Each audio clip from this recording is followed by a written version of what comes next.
Так звучит кеманча – старинный музыкальный инструмент, который был отреставрирован в Бахчисарайском историко-культурном музее-заповеднике. Восстановленный экспонат представили на концерте в обновленных покоях гарема, которые недавно были открыты для посещения.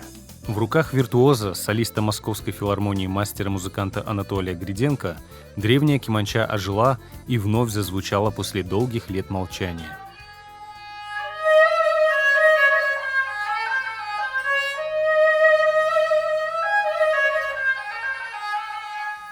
Конкретно этот инструмент конца XIX века хранится в фондах Бахчисарайского историко-культурного музея-заповедника.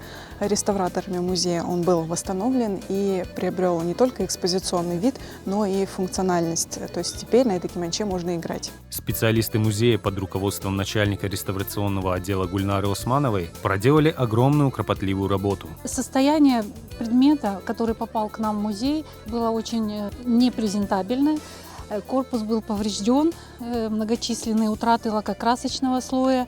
Все декоративные элементы из металла, это латунь, мельхиор, медь, были сильно коррозированы. Мембрана, которая была из рыбы, кожи рыбы, была сильно повреждена, часть была утрачена. После долгой работы все вот эти элементы были очищены, корпус был зачищен и покрыт шелаком. Над реставрацией кеманчи работала целая команда профессионалов, которые применили разные подходы и креативность. Например, мембрану сделали из кожи форели, которая прошла сушку, выделку, шлифовку и пропитку. Мы видим вот здесь много элементов, здесь и трудились и реставраторы по металлу, и реставраторы по коже. А это все совершенно разные направления. И реставраторы по дереву, я реставратор по дереву. Видим подлинный инструмент. То есть тут фактически сохранилось все. Кеманча, она символизирует прежде всего дворцовую культуру. Народным умельцам на ней было сложно играть.